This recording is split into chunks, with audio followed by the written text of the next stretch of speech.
नमस्कार, अपना उत्तराखंड के इस खास बुलेटिन में आप सभी का स्वागत है। आपके साथ मैं हूं चित्रा सिंह और इस बुलेटिन की शुरुआत बड़ी जानकारी के साथ करेंगे जो कि देहरादून से आ रही है। बता दें कि कानून व्यवस्था को लेकर बैठक करने वाले हैं मुख्यमंत्री पुष्कर सिंह धामी, जहां गृह विभाग के अधिकारियों के साथ उनकी समीक्षा बैठक करेंगे। सीएम पुष्कर सिंह धामी बैठक में शासन और पुलिस विभाग के वरिष्ठ अधिकारी भी शामिल होंगे। तो कानून व्यवस्था पर लगातार जोर दिया जा रहा है। काम करने की मुहिम को और आगे बढ़ाते हुए आज देखिए समीक्षा बैठक होने जा रही है कानून व्यवस्था के मुद्दे पर, जो कि मुख्यमंत्री पुष्कर धामी करेंगे।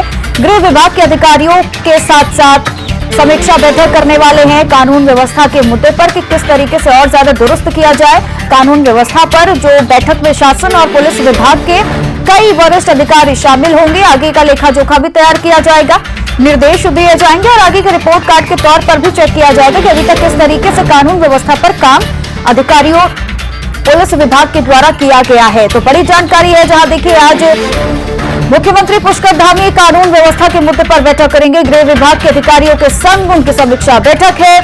बड़ी जानकारी, और इस बैठक में शासन और पुलिस विभाग के कई वरिष्ठ अधिकारी भी शामिल होंगे। तो बड़ी जानकारी आपके सामने। और इसी खबर पर ज्यादा जानकारी के साथ हमारे सहयोगी अशोक जुड़ चुके हैं। अशोक, कितने बजे से ये बैठक शुरू की जाएगी, पहले अपडेट। देखिए, बिल्कुल चित्रा, आपको बता दूं कि आज मुख्यमंत्री पुष्कर सिंह धामी की अध्यक्षता में गृह विभाग को लेकर के जो समीक्षा बैठक होने जा रही है, कहा जा सकता है इसको एक बहुत ही महत्वपूर्ण बैठक होगी, क्योंकि इस समय प्रदेश में कानून व्यवस्था किस तरह से चल रही है, किस तरह की कानून व्यवस्था है को लेकर के क्या अभी तक के पूरा अपडेट है, उसको लेकर के यहाँ पर ये समीक्षा की जाएगी, जिसमें कि मुख्य सचिव और इसी के साथ साथ जो डीजीपी अशोक कुमार है और गढ़वाल मंडल और कुमाऊं मंडल के जो तमाम जो वरिष्ठ पुलिस अधिकारी हैं वो भी इस बैठक में मौजूद रहेंगे। सबसे महत्वपूर्ण बात इस बैठक की ये रहेगी क्योंकि अभी तक के कानून व्यवस्था में को लेकर के जिस तरह से सवाल खड़े होते आए हैं, क्योंकि अभी जो हाल ही में जो मामला हुआ है अंकिता हत्याकांड मामले को लेकर, कहीं ना कहीं अगर हम यहाँ पर बात करें तो विपक्ष हो, अपोजिशन पार्टीज हो, चाहे युवा हो, तो कानून व्यवस्था को लेकर के जरूर सवाल खड़े कर रहे हैं। ऐसे में बहुत ही महत्वपूर्ण हो जाता है। उस लिहाज से भी देखा जाए तो ये बैठक बहुत ही महत्वपूर्ण है, क्योंकि किस तरह से इस समय कानून जो है काम कर रहा है। क्योंकि अगर हम बात करें, उत्तराखंड पुलिस को मित्रता पुलिस के नाम से भी जाना जाता है। अब हालांकि अगर अब बात करें तो आज किस तरह से रहेगा, क्या कुछ दिशा निर्देश भी मुख्यमंत्री द्वारा जो तमाम जो पुलिस के अधिकारी हैं, जो आला अधिकारी जो होंगे, उनको दिए जाएंगे, ये देखना बहुत ही महत्वपूर्ण हो जाता है। जी बिल्कुल। और ऐसे में देखिए अंकिता भंडारी का मामला देखिए निकलकर इस बीच सामने ही आया, ऐसे में सरकार की किरकिरी भी हुई और ऐसे में कानून व्यवस्था का मुद्दा कहीं ना कहीं जोर पकड़ना भी चाहिए। और इस तरीके से मुख्यमंत्री पुष्कर धामी आज ये बैठक करेंगे तो माना जा सकता है कि आगे के लेखे जोखों को लेकर के भी तैयारियां होंगी और पिछले कार्य जो भी किए गए हैं अधिकारी पुलिस विभाग की तरफ से, उस पर भी रिपोर्ट कार्ड देखा जाएगा, तैयार किया जाएगा, या कहीं ना कहीं एक बहुत बड़ा निर्देश और गाज भी जरूर गिर सकती है। बिल्कुल, निश्चित तौर पर ये बात सही भी है चित्रा। देखिए, क्योंकि जैसे मैंने आपको ये बात पहले भी बताई है कि कानून व्यवस्था को लेकर लगातार ये अक्सर देखा गया है, जब भी मुख्यमंत्री पुष्कर सिंह धामी ने बैठक ली है तो हमेशा से उनके द्वारा जो तमाम पुलिस के आला अधिकारी हैं उनको कड़े दिशा निर्देश भी दिए गए हैं। और उसके बाद ये भी देखने को मिला है कि खुद डीजीपी अशोक कुमार ने तमाम जो जिलों के जो एसएसपी हैं उनके साथ भी बैठक करके उनको भी दिशा निर्देश दिए हैं। लेकिन यहाँ पर कहीं ना कहीं कहा जा सकता है कि फिर भी बावजूद उसके जिस उत्तराखंड पुलिस को मित्रता पुलिस के नाम से भी जाना जाता है, उस पर बावजूद उसके कहीं ना कहीं सवाल जरूर ऐसे में खड़े होते हैं। और जो सबसे बड़ा मामला जो हाल ही में आया है, उत्तराखंड की बेटी का जो अंकिता भंडारी का जो मामला है, जो दिल दहला देने वाली जो घटना हुई है, उसको लेकर के बहुत ज्यादा यहाँ पर कानून व्यवस्था पर सवाल खड़े हो चुके हैं। साफ तौर पर जिस तरह से कहा जा रहा है, क्योंकि उत्तराखंड एक बहुत ही छोटा राज्य है और जहां पर कि अब जिस तरह से बेटियों को कहा जा रहा है कि सुरक्षित नहीं है, ऐसे में कानून व्यवस्था कहीं ना कहीं चरमरा गई है। ओपोजिशन पार्टीज का साफ तौर पर ये बात कहना है। उस लिहाज से अगर देखा जाए तो आज की बैठक बहुत ही महत्वपूर्ण है। लेकिन देखना यह भी बहुत महत्वपूर्ण हो जाता है कि आज की इस बैठक के बाद मुख्यमंत्री पुष्कर सिंह धामी द्वारा जो दिशा निर्देश आज की इस बैठक में दिए जाएंगे, उसके बाद कितना बदलाव देखने को मिलेगा, ये अपने आप में बहुत महत्वपूर्ण हो जाता है। बिल्कुल, बहुत महत्वपूर्ण हो जाएगा। फिलहाल अब जुड़े रहिएगा अशोक, आगे भी आपसे तमाम अपडेट लेते रहेंगे। और एक और बड़ी जानकारी देहरादून से देखिए, उत्तराखंड विधानसभा भर्ती घोटाले से जुड़ी बड़ी खबर सामने आ रही है। विधानसभा के निलंबित सचिव मुकेश सिंघल को अब अटैच किया गया है। निलंबन के दौरान गैरसैंण विधानसभा में अटैच किया गया है। उन्हें बता दें कि मुकेश सिंघल की मुश्किलें बढ़ेंगी और जल्द ही जांच भी बैठेगी। तो देखिए, उत्तराखंड विधानसभा भर्ती घोटाले से जुड़ी हुई ये अपडेट आपके सामने, जहां निलंबन के दौरान गैरसैंण विधानसभा में मुकेश सिंघल को अब अटैच किया गया है और माना जा रहा है कि आने वाले दिनों में जांच होगी और कई और बड़े खुलासों के साथ में मुकेश सिंघल की जो मुश्किलें हैं वो जाहिर तौर पर बढ़ती हुई नजर आएंगी। तो मुकेश सिंघल की मुश्किलें तो बढ़ेंगी ही और जैसे ही जांच को भी आगे बढ़ाया जाएगा तो बड़ी जानकारी उत्तराखंड विधानसभा भर्ती घोटाले से जुड़ी हुई इस बीच आपकी टीवी स्क्रीन पर। और इसी खबर पर एक बार फिर से अशोक हमारे सहयोगी जुड़ चुके हैं। अशोक, मुकेश सिंघल को निलंबित किया गया और अब देखिए किस तरीके से अटैच करने की बात भी सामने आ चुकी है, क्या अपडेट फिलहाल आपके पास? देखिए बिल्कुल चित्रा, देखा जाए कि जिस तरह से विधानसभा जो सचिव रहे मुकेश सिंघल, उनका एक ही साल में 3 बार जिस तरह से प्रमोशन हो जाता है और एकदम ही तत्काल प्रभाव से उनको विधानसभा का सचिव बना दिया जाता है, कहीं ना कहीं अपने आप में एक शक के घेरे में तो जरूर आया था। जिसके बाद जब विधानसभा अध्यक्ष रितु खंडूरी के बाद इस पूरे मामले के उनके द्वारा जांच की गई तो उनको तत्काल प्रभाव से उनको निरस्त भी गया, उनको सस्पेंड भी किया गया। लेकिन सबसे बड़ी बात यहां पर यही आ जाती थी कि कहीं ना कहीं अगर उनके लिए मुश्किलें खड़ी हो भी रही थी तो अब जब उनको वहां से सस्पेंड किया गया है तत्काल प्रभाव से, एकदम ही ठीक उसके कुछ ही दिनों बाद अब उनको अटैच करके जो ग्रीष्मकालीन राजधानी है गैरसैंण, भराड़ीसैंण में उनको अटैच कर दिया गया है। जिसके बाद अभी कहा जा सकता है अब उनकी मुश्किलें जो है यानी कि मुकेश सिंघल की और ज्यादा ऐसे में बढ़ चुकी है। हालांकि अब तक यहां पर बात करें, अब तक इस पूरे मामले को लेकर लगातार देखा जा रहा है कि विपक्ष जो है सरकार को भी सवालों के कटघरे में खड़ी कर चुकी है और लगातार ये भी देखा जा रहा है, क्योंकि अब तक की बात करें इसमें विपक्ष ने साफ तौर पर ये बात कही है कि इसमें अब तक के जो भी कार्रवाई हुई है या समिति द्वारा जो भी रिपोर्ट विधानसभा अध्यक्ष को दी गई है, उस पूरी रिपोर्ट में 2016 से लेकर के 2022 तक जो भी नियमों के विरुद्ध भर्तियां हुई हैं उसके खिलाफ कार्रवाई हुई। यानी कि 2001 से लेकर के 2002 से लेकर 2012 तक जो भी नियुक्तियां हुई है उसमें अब तक कोई ऐसी कार्रवाई नहीं हुई है। यह भी अपने आप में एक बड़ा सवाल खड़ा कर चुकी है पहले ही अपोजिशन पार्टी यानी कि कांग्रेस पार्टी जो है। और इसके अलावा अगर बात की जाए, अब जिस तरह से मुकेश सिंघल ने फिर से वहां भराड़ीसैंण में जिस तरह से वहां पर कल शाम ज्वाइनिंग की है, उसके बाद एक और ये सवाल खड़ा हो चुका है। अब ये देखना बहुत ही यहाँ पर महत्वपूर्ण हो जाता है कि आगे किस तरह से इस पर कार्रवाई होगी। हालांकि इस पूरे मामले को लेकर के जब मुकेश सिंघल ने वहां पर ज्वाइन किया है, अपना पदभार संभाला है, अब तक के यहाँ पर विपक्ष की ऐसी कोई प्रतिक्रिया सामने नहीं आई है। लेकिन निश्चित तौर पर ये कहना बिल्कुल भी गलत नहीं होगा कि विपक्ष की इस पूरे मामले को लेकर इसकी प्रतिक्रिया नहीं आएगी। अब देखना ये है कि आगे किस तरह से कार्रवाई होगी या क्या रहेगा, ये आने वाला समय बता पाएगा। जी बिल्कुल, फिलहाल तो जैसे जैसे जांच आगे बढ़ेगी जाहिर सी बात है कि और कई खुलासे भी होंगे, लेकिन इसके पीछे की वजह क्या मानी जा रही है? इस तरीके से अटैच कर देना और अब अचानक इस पर देखिए विपक्ष की प्रतिक्रिया भले ना आई हो, लेकिन रितु खंडूरी पर लगातार कई तरह के निशाने भी साधे जा रहे हैं। ऐसे में इसके पीछे का कारण मुख्य रूप से क्या माना जाए?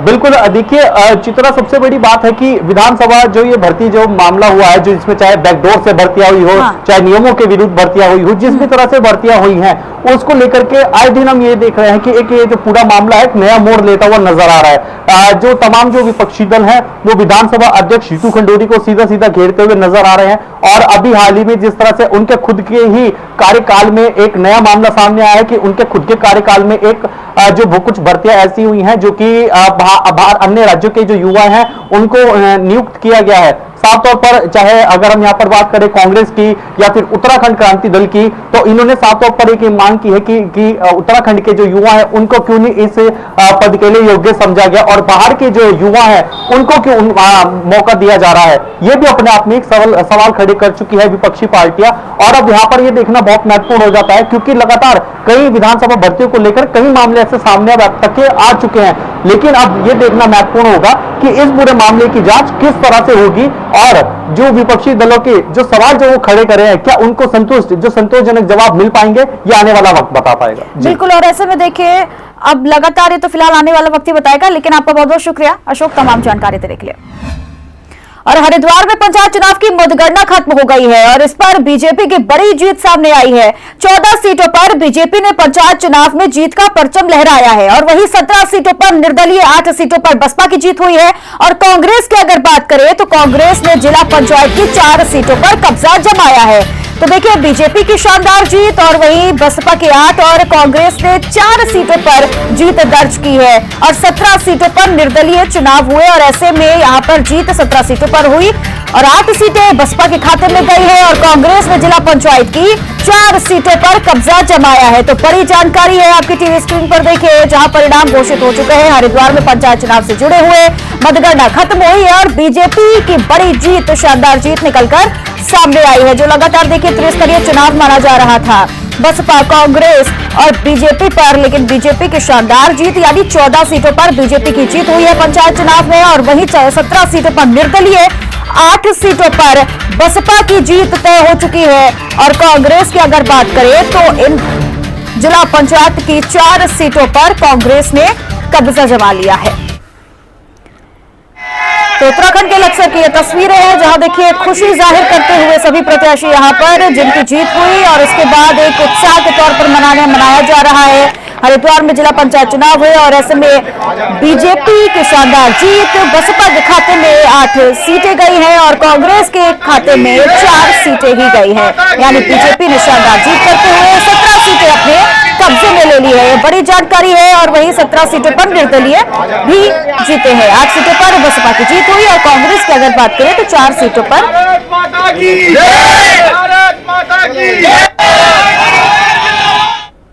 और मैं जिस तरीके के परिणाम आए हैं, मैं उसमें विजय प्रत्याशियों को अपनी ओर से बहुत बहुत बधाई देता हूं और उम्मीद करता हूं कि जो भी क्षेत्र पंचायत के सदस्य जीते हैं या जिला पंचायत के सदस्य जीते हैं, वो धन पशुओं से थोड़ी दूरी बनाकर रखेंगे और योग्य उम्मीदवार जो कार्य करे, जो सेवा करे जनता की, उसके साथ खड़े होंगे। ऐसा मेरा उनसे अपील भी है और ऐसी मेरे को उम्मीद भी है, क्योंकि इस समय पूरा भारत जो है वो परेशान है, लोग और जनता त्रस्त हैं, परेशानियां बहुत ज़्यादा हैं गाँवों में, ग्रामीण क्षेत्रों में। उन समस्याओं का निदान करने वाले लोग सब एकजुट होकर किसी योग्य व्यक्ति को आगे लाने का काम करेंगे, ताकि आने वाला समय ग्रामीण लोगों की जिंदगी बेहतर कर सके। हरिद्वार जिला पंचायत चुनाव में सीएम पुष्कर सिंह धामी के नेतृत्व में भाजपा ने दमदार प्रदर्शन किया है। अब तक के इतिहास में बीजेपी हरिद्वार जिला पंचायत में 4 से ज्यादा सीट कभी जीत नहीं पाई, लेकिन इस बार 14 सीटों पर भाजपा जीत दर्ज करने में कामयाब हुई है। चुनाव परिणाम से साफ है कि जनता ने सीएम धामी के काम और नीतियों पर मुहर लगाई है। हरिद्वार पंचायत चुनाव में भाजपा की ऐतिहासिक जीत, सीएम धामी के नेतृत्व में बीजेपी का जबरदस्त प्रदर्शन, मुख्यमंत्री धामी के काम, नीतियों पर जनता की मुहर। सीएम धामी ने कार्यकर्ताओं को जीत की दी बधाई।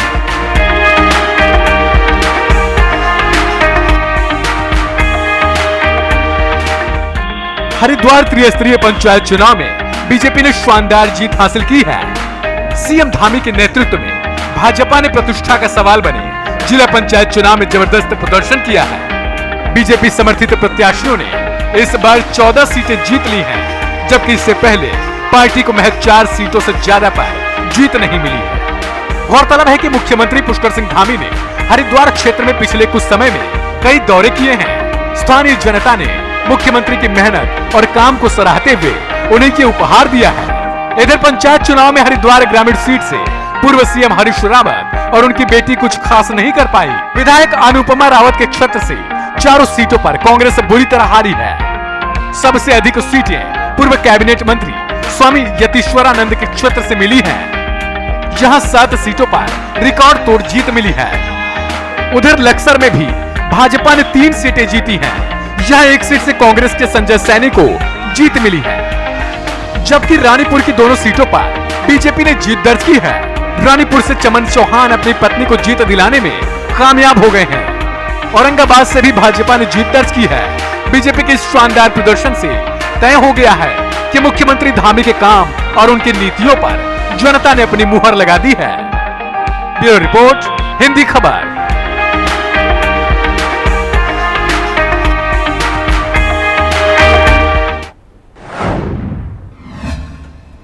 वहीं इस बीच एक बड़ी जानकारी, अंकिता भंडारी की आत्मा की शांति के लिए श्रद्धांजलि सभा रखी गई है। भाजपा अंकिता की आत्मा की शांति के लिए श्रद्धांजलि सभा करेगी।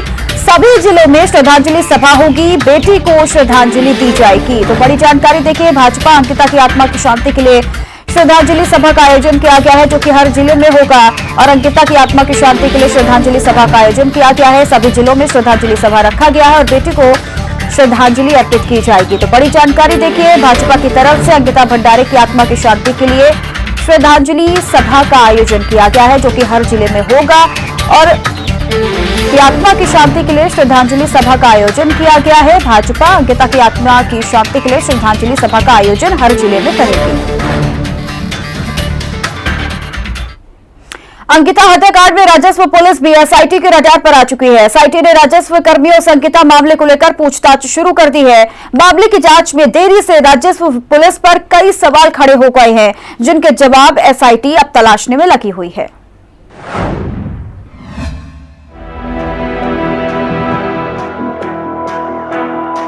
अंकिता हत्याकांड में रडार पर राजस्व पुलिस, एसआईटी कर रही है राजस्व कर्मियों से पूछताछ। मामले की जांच में लापरवाही पर पूछताछ, सीएम धामी ने हर पहलू की जांच के निर्देश दिए। अंकिता भंडारी हत्याकांड की गहराई से जांच के लिए सीएम पुष्कर सिंह धामी ने एसआईटी गठित की है। मुख्यमंत्री ने एसआईटी के आरोपियों के खिलाफ पुख्ता सबूत जुटाने और हर पहलू की गंभीरता से जांच के निर्देश दिए हैं। सीएम के निर्देश पर एसआईटी मामले को हर एंगल से खंगाल रही है। इस मामले में राजस्व पुलिस की भूमिका पर भी कई सवाल खड़े हो रहे हैं। अंकिता के लापता होने की जानकारी परिजनों ने सबसे पहले राजस्व पुलिस को ही दी, लेकिन 4 दिनों तक राजस्व पुलिस ने इस मामले में कोई कार्रवाई नहीं की।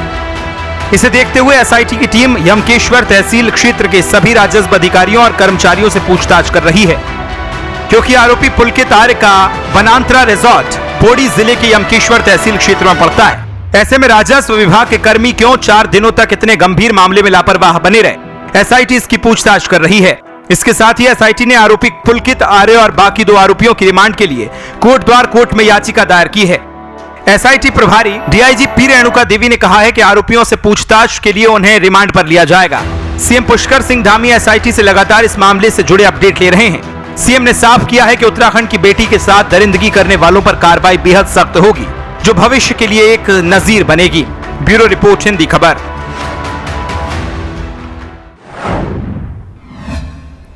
खबर देहरादून से है, जहां अंकिता के तीनों हत्या आरोपियों की कोर्ट ने 3 दिन के पुलिस कस्टडी रिमांड मंजूर की है। आरोपियों को पौड़ी जेल से पूछताछ के लिए लाया जाएगा। एसआईटी ने आरोपियों को घटनास्थल भी लेकर जाएगी। बयान दर्ज कराने के लिए पुष्प भी लक्ष्मण झूला थाने पहुंचा, जहां एसआईटी ने गोपनीय जगह पर ले जाकर बयान दर्ज किए। पुष्प ने अंकिता से दोस्ती होने से लेकर मौत तक की हर बात को पुलिस को बताया। मिले में अंकिता का दोस्त पुष्पदीप अहम गवाह माना जा रहा है। पुष्प ही वो व्यक्ति है जो आरोपियों से लगातार संपर्क में रहा था।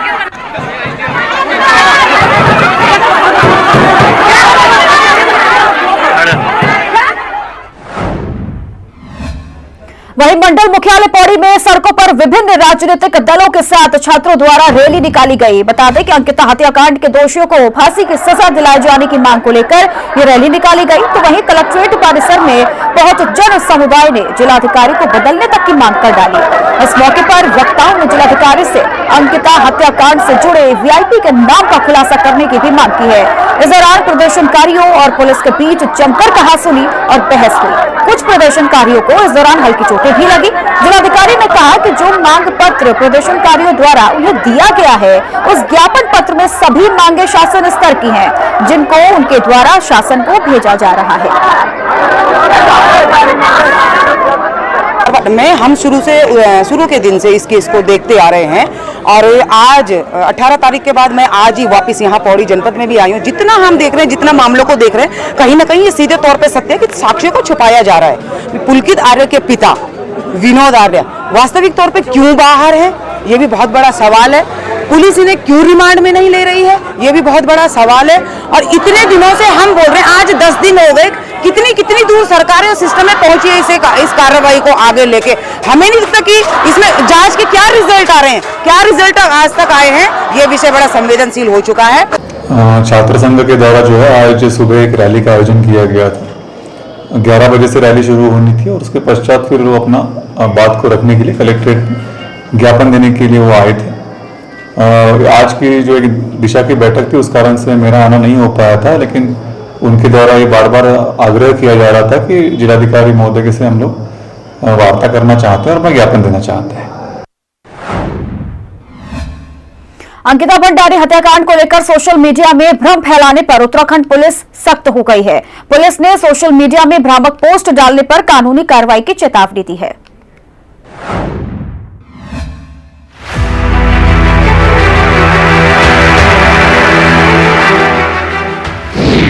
अंकिता हत्याकांड पर भ्रम फैलाने पर खैर नहीं, पुलिस की भ्रामक पोस्ट पर कार्रवाई की चेतावनी। अंकिता की पोस्टमार्टम रिपोर्ट पर मनगढ़ंत पोस्टें, आरोपियों को फायदा पहुंचाने की हो रही कोशिश। उत्तराखंड को झकझोर देने वाले अंकिता हत्याकांड को लेकर सोशल मीडिया में आ रही भ्रामक पोस्टें पुलिस के लिए सिरदर्द बन गई हैं। ऐसे में पुलिस ने ऐसी पोस्ट डालने वालों के खिलाफ एक्शन की चेतावनी जारी कर दी है। पुलिस का कहना है कि इस मामले में जांच तेजी से आगे बढ़ रही है। आरोपियों की गिरफ्तारी के बाद एसआईटी इस मामले को खंगाल रही है, जिससे आरोपियों के खिलाफ पुख्ता सबूत इकट्ठा किया जा सके। लेकिन अंकिता हत्याकांड को लेकर सोशल मीडिया में मनगढ़ंत पोस्टें डाली जा रही हैं, जिनमें खास तौर से पोस्टमार्टम रिपोर्ट पर भ्रम फैलाया जा रहा है। ऐसा कहा जा रहा है कि पोस्टमार्टम रिपोर्ट में गड़बड़ी की गई है। पुलिस का कहना है कि डॉक्टरों के पैनल ने पोस्टमार्टम किया है, इसकी वीडियोग्राफी भी कराई गई है। ऐसे में मनगढ़ंत पोस्टें सोशल मीडिया में डालकर जांच को उलझाने की कोशिश हो रही है, जिससे कहीं न कहीं आरोपियों को फायदा मिलेगा। इसलिए अब किसी भी सोशल मीडिया प्लेटफॉर्म पर ऐसी पोस्ट या भ्रामक जानकारी डालने वालों पर पुलिस कड़ी कार्रवाई करेगी। पुलिस ने अपील की है कि लोग अंकिता मामले में संवेदनशीलता और जिम्मेदारी से अपनी बात रखें, वरना उन पर सख्त कार्रवाई के अलावा कोई चारा नहीं रहेगा। ब्यूरो रिपोर्ट, हिंदी खबर। खबर कालाढूंगी से है, जहां अंकिता भंडारी की हत्या के बाद पुलिस प्रशासन अलर्ट मोड पर है। जिलाधिकारी नैनीताल के आदेशों के बाद कालाढूंगी एसडीएम रेखा कोहली के नेतृत्व में राजस्व विभाग, पर्यटन विभाग और पुलिस विभाग की टीमों ने ताबड़तोड़ कार्रवाई करते हुए अनियमितताएं पाए जाने पर 10 रिजॉर्ट्स के खिलाफ 10,000 के चालान की कार्रवाई की और 2 रिजॉर्ट को सील किया। एसडीएम रेखा कोहली ने बताया कि आगे भी अगर किसी रिजॉर्ट में अनियमितताएं मिलती हैं तो सख्त कार्रवाई की जाएगी। निर्देश के अनुसार जितने भी हमारे रिजॉर्ट हैं, प्रतिष्ठान हैं, उनमें लगातार हमारे द्वारा छापेमारी की कार्रवाई की जा रही है और जिसमें भी कुछ अनियमितताएं पाई जा रही है, रजिस्ट्रेशन नहीं है, उनका जीएसटी नहीं है या अन्य को अनियमितताएं वहाँ पाई जा रही है, तो नियमानुसार उनको सीजली कार्रवाई की जा रही है। जिसमें पर्यटन विभाग है, पुलिस प्रशासन है, राजस्व विभाग की टीमें वहाँ पर जा रही है, उनको नियमानुसार सील की कार्रवाई की जा रही है। अब तक हमारे द्वारा 3 रिजॉर्ट सील किए गए। इसमें बरार रिजॉर्ट है, लोहगढ़ कॉर्बेट रिजॉर्ट है और उत्तरांचल क्लब के नाम से एक रिजॉर्ट है। अब खबर अल्मोड़ा से है, जहां सीएम धामी के आदेश के बाद ताबड़तोड़ रिजॉर्ट, होटल, होम स्टे की चेकिंग की जा रही है। बेस अस्पताल के पास एक होटल में छापेमारी के दौरान होटल से अवैध शराब के कारोबार को भंडाफोड़ किया गया और साथ हैरान कर देने वाली बात भी आई कि होटल से कुछ ही दूरी पर पुलिस चौकी है। उप जिलाधिकारी गोपाल चौहान ने बताया कि रूटीन चेकिंग में होटल में 1 दर्जन पेटी अवैध शराब मिली, जिसको जब्त कर आबकारी विभाग अधिनियम में कार्रवाई कर होटल को सीज कर मुकदमा किया गया। आप देखिए, हम लोग रूटीन चेकिंग जैसी कि 3-4 दिन से हमारी चल रही है, हम लोग कर रहे थे। तो एक रेस्टोरेंट है, पंकज बोरा तो नहीं, हरीश बोरा जी के नाम से है रेस्टोरेंट है, और उन्होंने किराए पे पंकज सिंह नाम के कोई व्यक्ति हैं जिनको किराए पे दे रखा है। तो हम लोग रूटीन चेकिंग कर रहे थे, तो हमने वहाँ पे जब रेस्टोरेंट की चेकिंग करी तो उसमें शराब पाई गई। अब शुरू में तो शराब कम थी, लेकिन जब हमने और जगह चेकिंग करी पूरे जो उनका प्रेमाइसिस था उसमें, तो हमको करीब 12 से 13 पेटी हमको शराब अवैध पाई गई है। तो हमने मौके पे एक्साइज को बुलाया है, एक्साइज अपनी ड्यूटी कर रहा है, अपना काम कर रहा है। उन्होंने मुकदमा भी दर्ज कर दिया है और उसको भी सीज कर दिया है। वहीं अपना उत्तराखंड के इस खास बुलेटिन में इतना ही। आप बने रहे हिंदी खबर के साथ। नमस्कार।